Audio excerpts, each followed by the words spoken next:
Sobat Lembaran Bercerita, di mana kabar Bung? Alhamdulillah baik. Pertama saya meskipun sudah lama menjadi awal mula terbentuknya kami itu bagaimana prosesnya?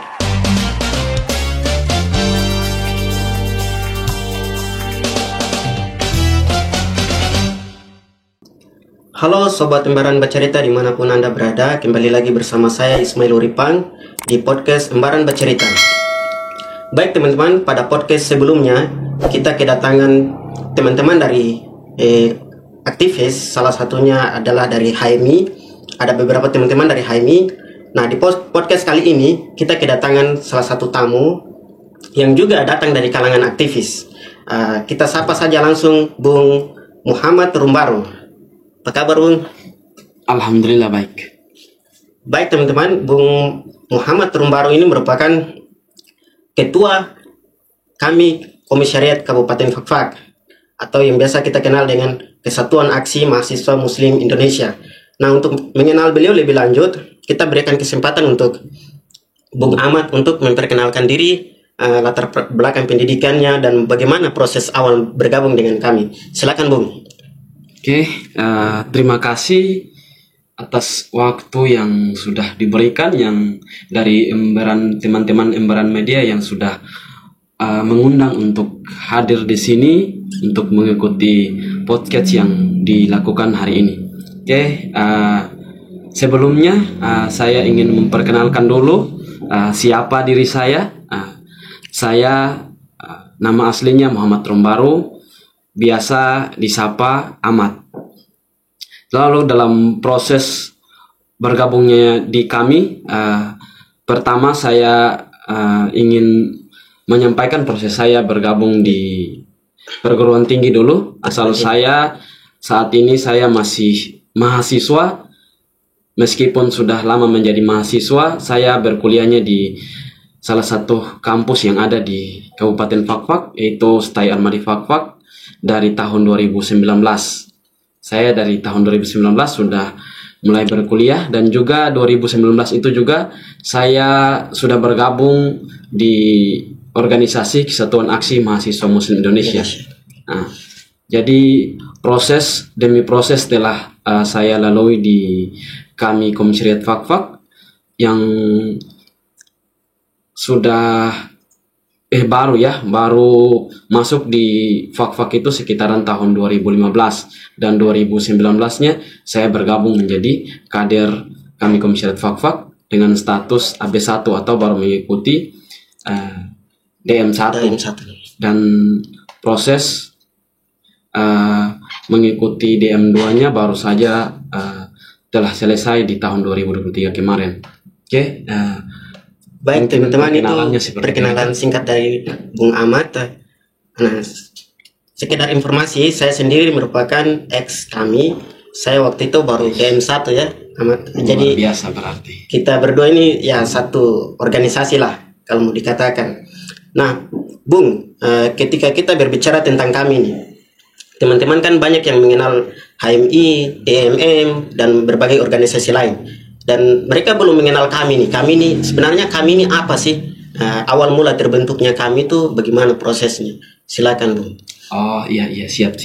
Kalau berbicara tentang kami, memang kedengarannya masih belum familiar di teman-teman aktivis, apalagi di mahasiswa yang baru bergabung atau mahasiswa yang baru saja menginjak kaki di perguruan tinggi. Nah, itu tentu nama kami ini belum sangat familiar di telinga mereka. Tapi senior-senior yang mungkin dari sekolah mereka sudah sering dengar itu adalah organisasi seperti HMI, PMI, IMM, dan lain sebagainya. Itu adalah organisasi yang memang cukup sangat familiar sekali di kalangan masyarakat maupun pemuda.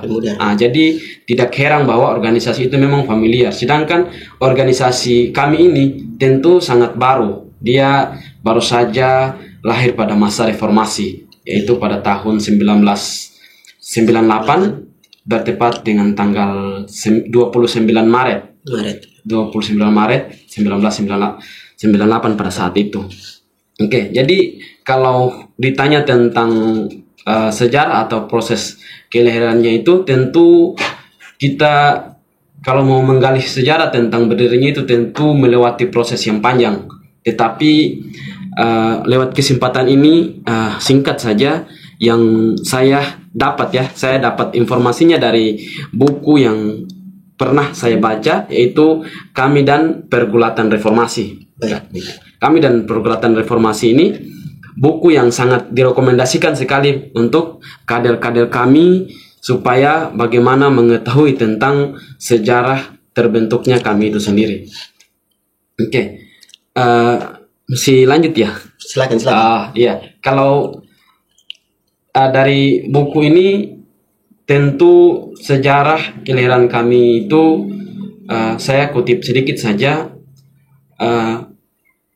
Itu krisis kepercayaan masyarakat terhadap demokrasi pada saat itu, tahun 1998, di mana masih berkuasa rezim Soeharto. Dan saat itu aksi demi aksi telah dilakukan oleh mahasiswa maupun masyarakat untuk menurunkan Soeharto pada saat itu.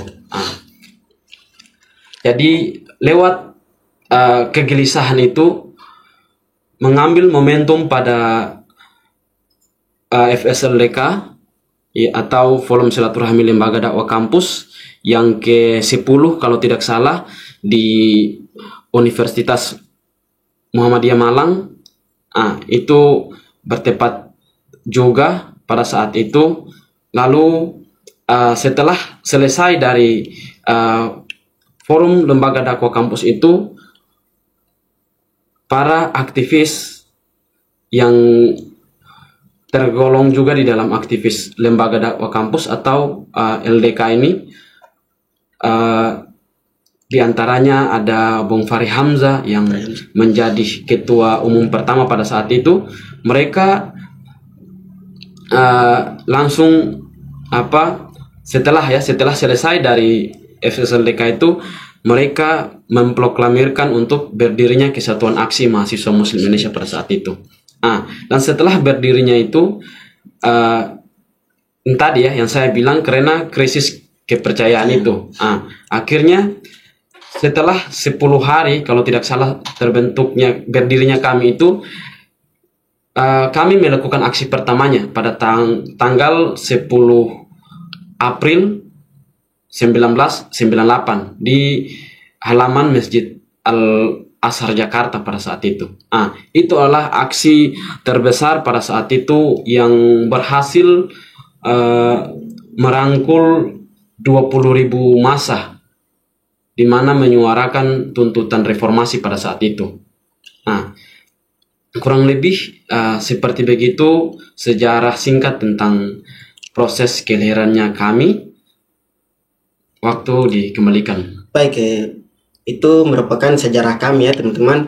Untuk lebih jauh kita mengenal kami ini ada apa sih?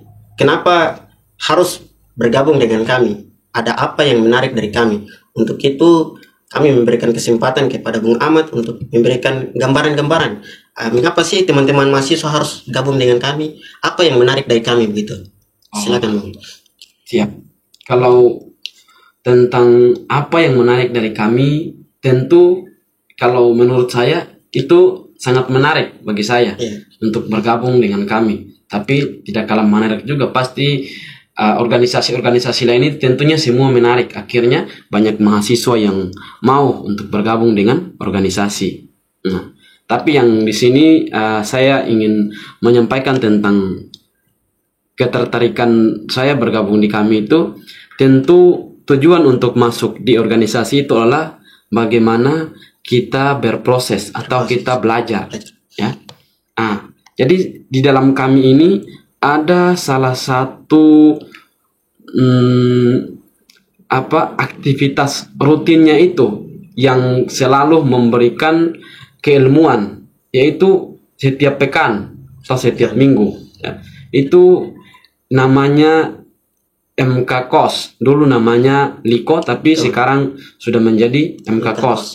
MK Kos ini kita akan didampingi, kita dibuat kelompok, kemudian kita didampingi satu murabi atau guru kita. Jadi setiap pekannya itu kita akan berjumpa, kita akan sama-sama terus untuk diberikan muatan keilmuan maupun keislaman. Itu yang sangat menarik menurut saya untuk bergabung di kami, karena kita tidak hanya belajar tentang manajemen kepemimpinan, kita tidak hanya belajar tentang tentang ilmu-ilmu pengetahuan lainnya, tapi kita juga dilandasi lebih awalnya itu adalah tentang keislaman. Bagaimana kita tahu sendiri bahwa organisasi kami ini organisasi yang kalau mau dibilang sangat identik sekali dengan pergerakan dakwah. Jadi memang organisasi kami ini tujuan adalah untuk berdakwah. Jadi yang menariknya itu seperti begitu. Kita bukan cuma proses untuk mendapatkan pengetahuan di dunia saja, tapi kami ini juga mengajak kita untuk berlomba-lomba untuk mengejar kehidupan di akhirat, begitu. Jadi ini yang sangat menarik kalau menurut saya. Mungkin begitu. Baik teman-teman, saya sambung sedikit. Bung Ahmad ini saya sering bertemu beliau di masjid. Memang teman-teman kami itu identik dengan masjid. Jadi kami itu selalu berdakwah melalui forum-forum. Artinya kita tersebar. Salah satu julukan yang disematkan kepada teman-teman kami adalah Muslim Negarawan. Dan salah satu yang menarik tadi dari Liko, saya sambung sedikit ya teman-teman, itu adalah ketika kita bertemu setiap pekan itu bukan hanya di forum-forum ruangan saja, tetapi ke tempat-tempat wisata. Di situ dibentuklah Liko-Liko. Artinya kita refreshing sambil Liko di sana. Saya tidak tahu kalau di Fakfak bagaimana Bung itu kalau Liko setiap pekannya.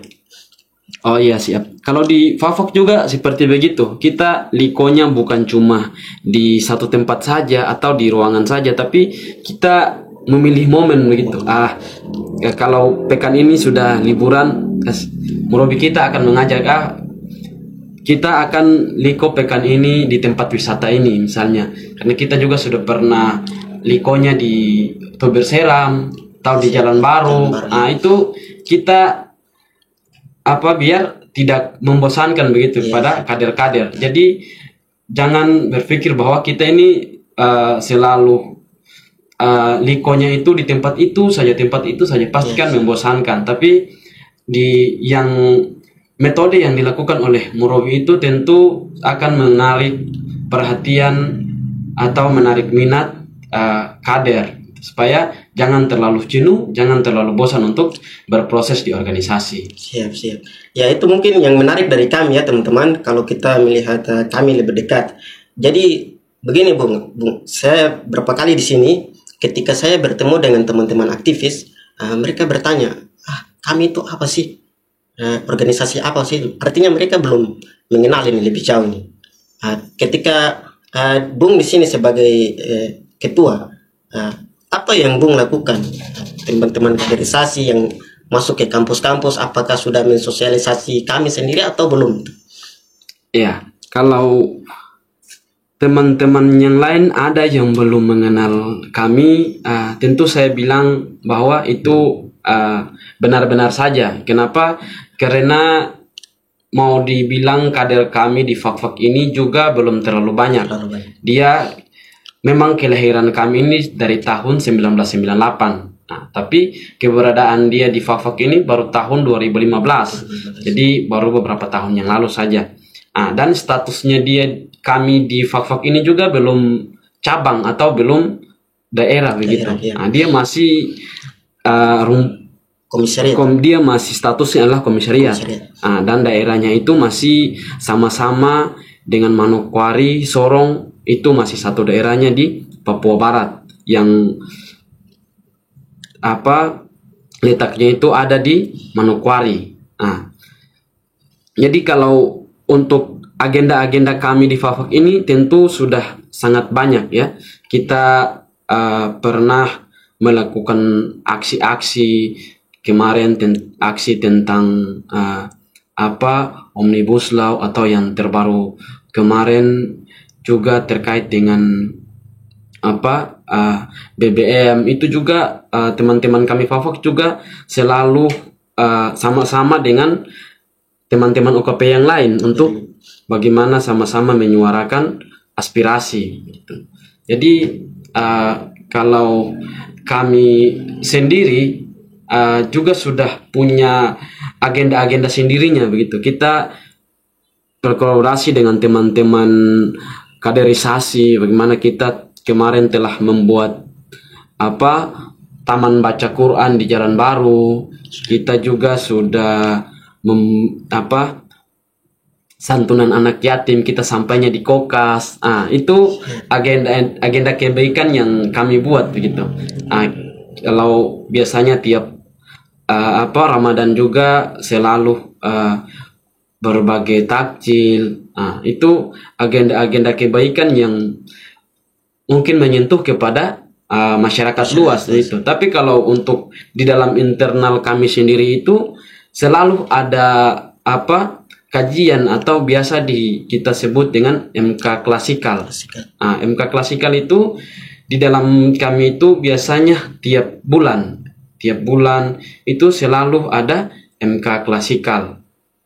Jadi kalau bagi teman-teman yang bergabung di kami, tentu itu menjadi kewajiban mereka atau juga bahkan menjadi hak mereka untuk mengikutinya. Apabila teman-teman dari pengurus komisariat tidak melakukannya, maka itu juga bisa dipertanyakan oleh teman-teman kader begitu. Biar bagaimana pengurus mengaktifkan kajian-kajian seperti begitu agar tujuan mereka masuk dalam organisasi itu juga tidak sia-sia, tidak cuma sekedar masuk, tapi ilmu yang mereka dapatkan itu, ilmu yang mereka inginkan itu mereka dapat begitu di dalam organisasi. Baik, itu merupakan hal-hal yang menarik dari kami ya teman-teman. Jadi jangan ragu, jangan bimbang untuk bergabung dengan teman-teman kami. Melalui lembaran bercerita ini, saya mau sampaikan kepada teman-teman semua bahwa kami sendiri dibentuk pada tahun 1998 itu merupakan bagian dari keresahan mahasiswa pada saat itu. Jadi hingga saat ini mereka dibentuk untuk berbagai hal-hal positif agar terus berkembang. Baik Bung Ahmad, yang saya mau tanyakan lagi terkait dengan kaderisasi kami ya. Kita tahu bahwa kalau kita berbicara kami berarti harus kita berbicara tentang regenerasi, artinya ada kaderisasi di situ. Nah, kita melihat bahwa di Kabupaten Fafak sendiri ada 6 kampus. Kira-kira target kami sendiri untuk berikutnya, untuk kaderisasi, apakah masuk ke 6 kampus ini bagaimana metode-metodenya sehingga bisa menarik teman-teman untuk bisa bergabung dengan kami? Kalau untuk progres dari kaderisasi, bagaimana untuk merekrut dan kemudian mengambil simpati mahasiswa yang ada di beberapa perguruan tinggi atau kampus yang ada di Kabupaten Fafak ini, tentu sudah banyak yang dilakukan oleh teman-teman kaderisasi. Kita sudah pernah turun sosialisasi di kampus Tikip, di Stai Almadi Fafak, di Setia, itu beberapa kampus yang memang sudah kita pernah untuk sosialisasi di sana. Tapi begitulah ya minat dari teman-teman mahasiswa.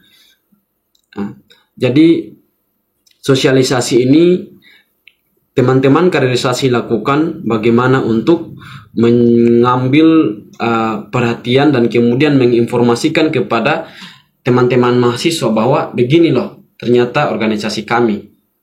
Jadi untuk sebarannya kami di Kabupaten Fafak ini yang ada di beberapa kampus ini masih sangat minim juga begitu. Kita karena kami ini juga belum terlalu punya banyak alumni yang mungkin masih baru ya. Jadi untuk alumninya itu juga belum terlalu banyak, masih beberapa saja yang ada di Kabupaten Fafak ini. Jadi untuk mau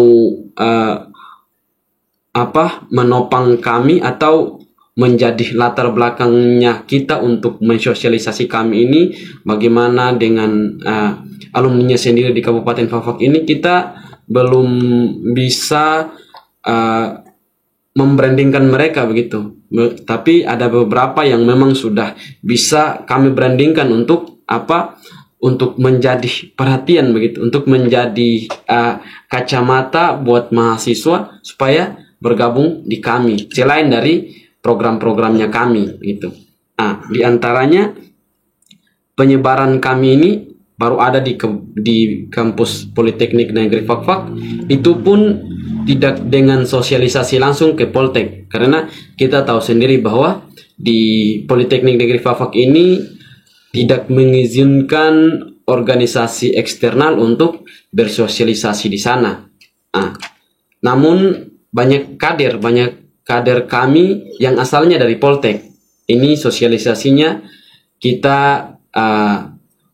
head to head, kita ketemu secara langsung.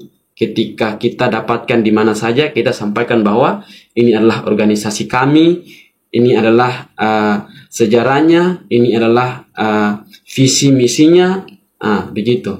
Sehingga mereka tertarik untuk bergabung di kami.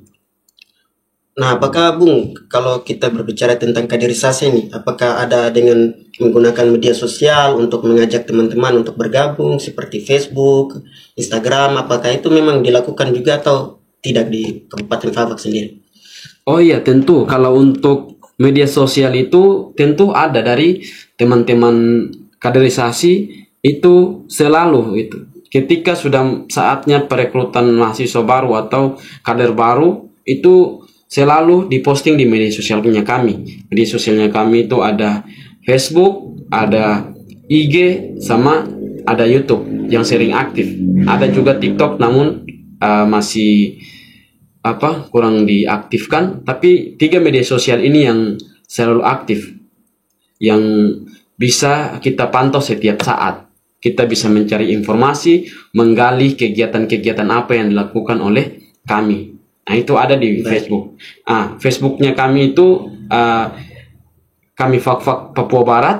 Nah, kalau mau lihat di akun Instagramnya itu kami Fakfak PB, sama di YouTube-nya itu silahkan teman-teman kalau mau penasaran tentang kami, silahkan buka di YouTube channel kami Fakfak. Itu adalah nama akunnya.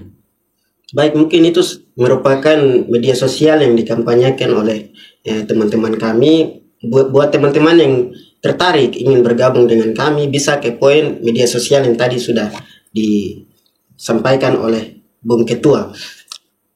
Baik, Bung, saya mau tanyakan sedikit terkait apa tantangan-tantangan kami di Kabupaten Fakfak sendiri. Sebagai ketua, Bung sendiri bisa melihat apa sih yang menjadi tantangan kami di Kabupaten Fakfak sendiri? Oh iya, untuk tantangannya kami di Kabupaten Fakfak ini tentu sangat mau dibilang sangat-sangat berat ya. Tantangannya itu sangat banyak sekali. Bagaimana saingannya dengan organisasi lain, bagaimana saingan kadernya yang tidak terlalu banyak, gitu. Ini adalah tantangan sebenarnya. Jadi bagaimana tantangan ini kita harus lewati, maka yang paling penting yang kita siapkan ini adalah SDM-nya kami itu sendiri. Kita perlu SDM ketika kita sudah merekrut kader yang sudah bergabung dengan kami menjadi anggota biasa 1 atau sudah masuk DM1, maka ini tantangannya kita adalah mempersiapkan mereka bagaimana untuk mereka harus naik ke jenjang yang lebih tinggi. Di jenjang yang lebih tinggi ini kenapa? Agar mereka juga bisa paham lebih luas tentang kami. Biar mereka bisa membantu untuk mensosialisasikan kami ini di masyarakat luas atau di teman-teman mahasiswa lainnya. Karena basis gerakan anggota biasa 1 dengan anggota biasa 2 ini tentunya basisnya adalah basis yang berbeda. Ketika anggota biasa satu ini basisnya adalah basis langsung terjun ke masyarakat, maka anggota biasa dua ini basisnya adalah basis konsepsional. Dia yang punya ide, dia yang punya gagasan. Ini adalah tantangan sebenarnya kalau di kami, karena kita yang masih minim sekali dengan kader AB2-nya atau yang sudah mengikuti DM2 ini masih sangat sedikit. Masih sangat sedikit ini. Kenapa? Karena kesiapan kita untuk teman-teman yang sudah ada di status AB1 ini masih juga belum terlalu paham dengan IJDK. IJDK itu apa? IJDK itu adalah Indeks Jati Diri Kader. Di kami itu ada beberapa jenjang pengkaderan. Jadi indeks jati diri kader ini akan didapatkan oleh teman-teman AB1 atau yang sudah bergabung tadi di DM1.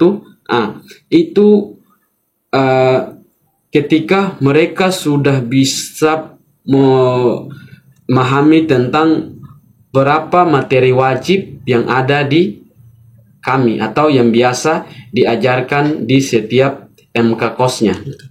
Begitu. Jadi tantangannya kami itu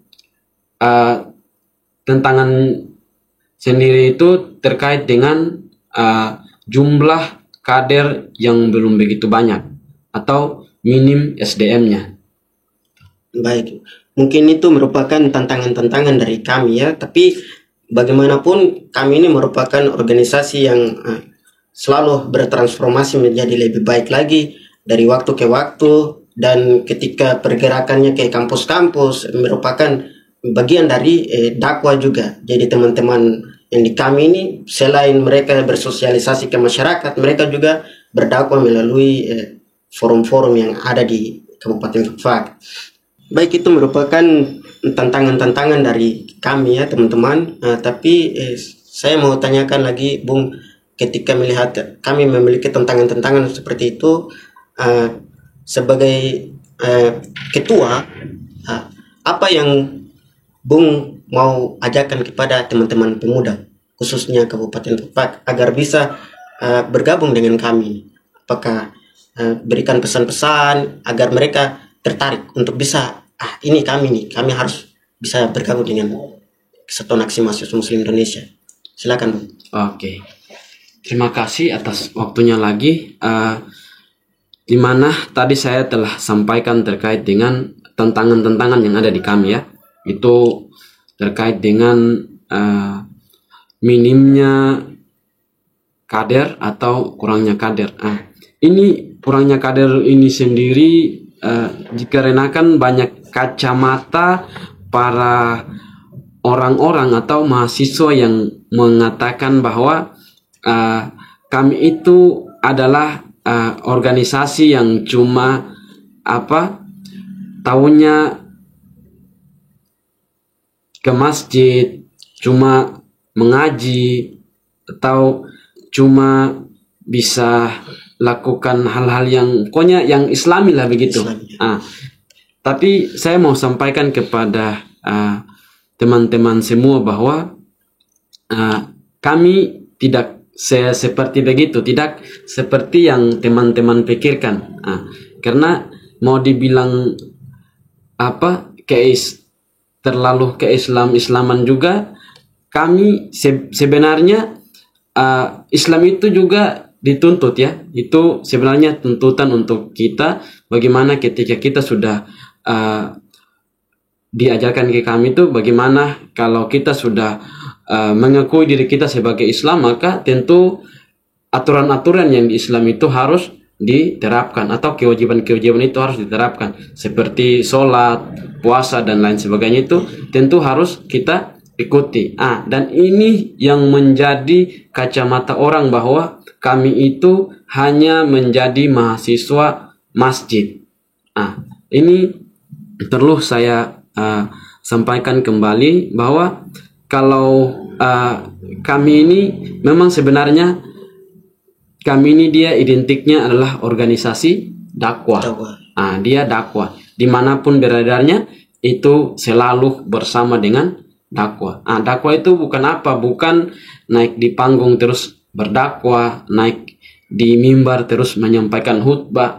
Bukan seperti begitu yang dimaksudkan, tapi di mana selalu kadernya itu kita selalu ditekankan untuk selalu mengajak teman-teman atau mengajak orang-orang untuk mengerjakan kebaikan.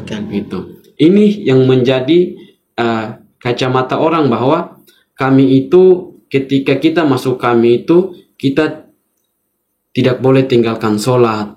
Ketika kita masuk kami itu kita akan ditekan jangan pacaran. Ketika kita masuk di kami itu kita dilarang merokok. Ini yang menjadi, kalau menurut saya ya, ini yang menjadi nilai menjadikan kami ini kurang diminati oleh mahasiswa, apalagi mahasiswa yang laki-laki atau kalau di kami itu disebut dengan ikhwan. Jadi ini menjadi salah satu faktor juga, menjadi pertimbangan mahasiswa juga untuk gabung di kami. Karena mereka tahu bahwa di kami itu mereka dilarang pacaran, mereka dilarang merokok. Ini yang menurut kacamata saya itu banyak teman-teman yang tidak mau bergabung di kami. Tetapi lewat kesempatan ini juga saya mau sampaikan bahwa yang sebenarnya untuk pacaran, merokok dan lain sebagainya ini sebenarnya bukan yang diterapkan oleh kami. Sebenarnya aturan ini bukan dibuat oleh kami. Sebenarnya ini hanya kami meneruskan perintah yang sudah memang diperintahkan oleh Islam, ya, bahwa kalau di Islam itu dilarang berpacaran, dilarang merusak diri sendiri. Ya, merokok itu kami sepakat bahwa merokok itu adalah merusak diri sendiri. Kita merusak tubuh kita, organ tubuh kita. Makanya kami dengan aturan yang sudah ada di Islam, makanya kami juga menyepakati dengan itu, mengikuti. Akhirnya para kader-kadernya dilarang merokok. Terus apalagi pokoknya hal-hal yang ditakuti oleh orang-orang di kami itu ternyata itu bukan aturannya kami sebenarnya. Itu adalah aturan sesuai dengan syariat Islam. Kita di kami tidak boleh meninggalkan sholat. Ya memang kewajibannya kita orang Islam itu adalah sholat. Bukan menjadi suatu ketakutan buat kita. Tapi ketika kita mau mengakui diri kita sebagai orang Islam, tentu itu adalah kewajiban kita. Maka ketika saya sudah berada di kami itu, maka alhamdulillah ternyata bukan cuma orang tua saya yang mengajarkan saya untuk ketika jam sholat ke masjid. Tetapi teman-teman saya, senior saya itu ketika jam sholat mereka selalu mengingatkan bahwa sudah jam sholat, ayo kita ke masjid. Bukan perintah tapi mengajak sama-sama begitu. Jadi ini yang harus kita pahami bersama. Kalau bedah mana itu perintah dan mana itu ajakan.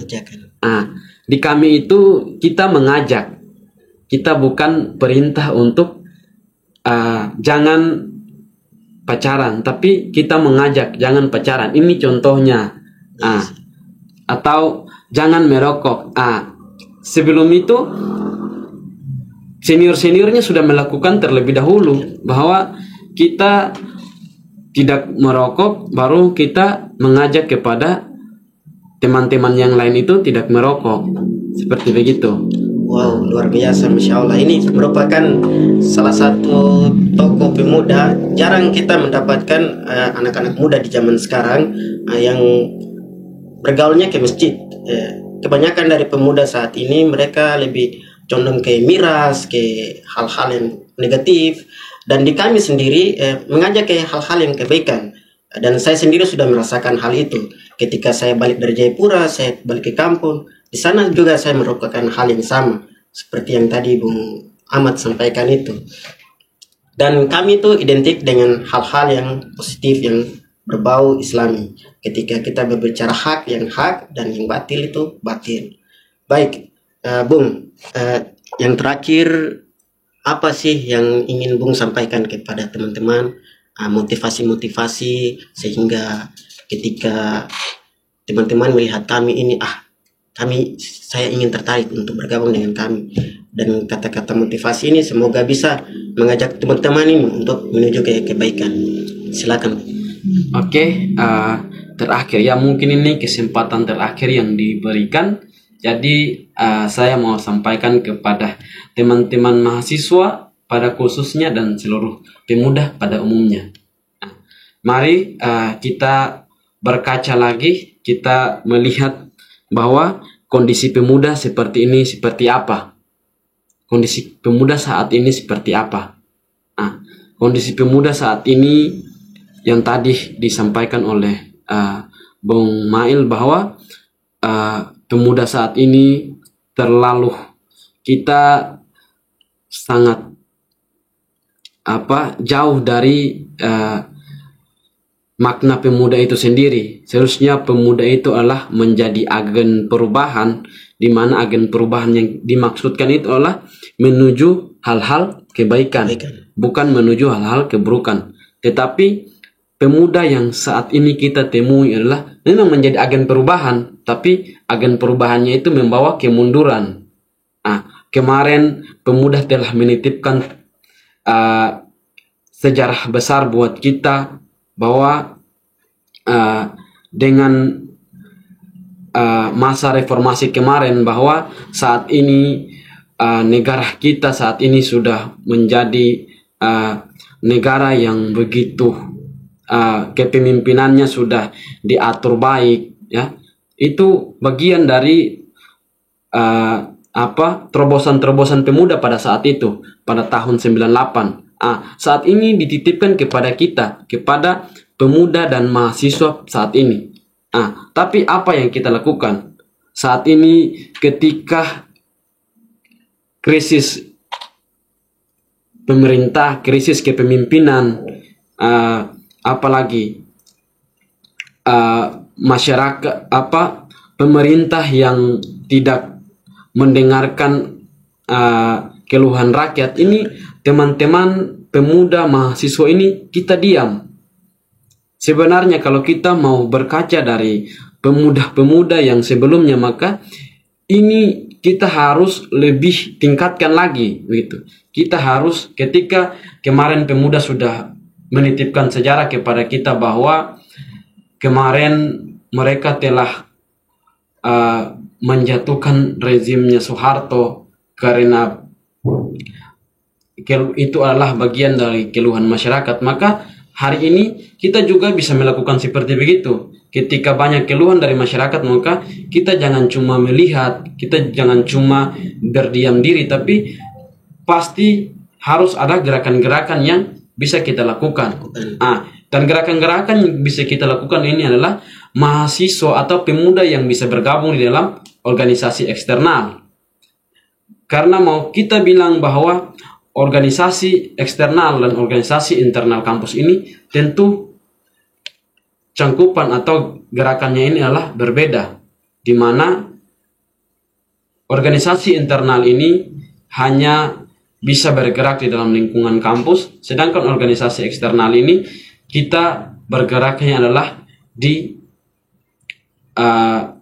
depan umum atau langsung bersentuhan langsung dengan masyarakat. Jadi ajakan saya, teman-teman yang saat ini belum bergabung dengan organisasi, mari kita sama-sama bergabung, kita sama-sama terlibat dan proses di dalam suatu organisasi. Dan bagi saya sendiri, saya mau mengajak teman-teman bahwa mari kita gabung bersama kami. Jangan melihat dari jangan melihat dari sedikitnya anggota yang ada dalam kami, tapi lihat kualitas yang sudah dihasilkan dari kami. Mari saya perlu sampaikan sedikit bahwa alumni-alumni kami memang tidak banyak, tapi setelah keluar dari organisasi kami ini, mereka juga sudah bisa menjadi menjadi contoh atau bisa menjadi motivasi buat kita. Kita lihat saat ini alumni kita yang sudah punya usaha sendiri atau dia sudah punya lembaga sendiri. Saat ini direktur Rumah Quran Fakfak atau RQF yang letaknya persis di bawah Masjid Agung Baitul Makmur Kabupaten Fakfak. Pendirinya itu adalah salah satu alumni kami Fakfak. Alumni sekaligus ketua pertama kami Fakfak. Beliau sekarang sudah punya lembaga sendiri, yaitu adalah Rumah Quran Fakfak, dan istrinya juga plus kader kami. Dan ada lagi alumni kami saat ini yang telah menjadi direktur Yakesma, Yayasan Kesejahteraan Madani saat ini di Kabupaten Fakfak. Itu adalah alumni kami juga yang ada di Fakfak sini, dan masih ada alumni-alumni lain yang mulai berkembang menuju perubahan yang besar gitu. Jadi mari kita lihat dari apa yang dihasilkan oleh kami, karena terakhir yang mau saya sampaikan, di kami itu kita tidak cuma kuat dengan aksi, kita bukan cuma taat dalam beribadah, tapi kita juga mampu meraih prestasi-prestasi yang gemilang, seperti slogan yang telah dibuat oleh kami, yaitu adalah aksi kuat, ibadah taat, dan prestasi hebat. Ini adalah yang terakhir yang perlu saya sampaikan. Oke, demikian itu saya kembalikan. Baik, mungkin itu saja bincang-bincang saya bersama ketua kami Komisariat Kabupaten Fakfak. Baik teman-teman, kurang lebih setengah jam lebih kita sudah mengenal kami lebih dekat, lebih jauh. Yang ingin saya kutip sedikit dari perbincangan kita dari awal sampai akhir, bahwa ketika kita menjadi pemimpin, jadilah pemimpin yang baik. Ketika kita di lereng-lereng gunung, jadilah pemimpin yang taat. Ketika kita berada di pinggir-pinggir bukit, pinggir-pinggir pantai, jadilah pemimpin-pemimpin yang, karena di dalam Islam sendiri kita itu disebut sebagai khalifah di muka bumi. Mungkin itu saja penutupan dari Bung Ahmad. Terima kasih Bung sudah bergabung bersama kami di podcast Embaran Bercerita. Saksikan terus podcast Embaran Bercerita, Embaran Media, medianya anak muda, informasi menjangkau Nusantara.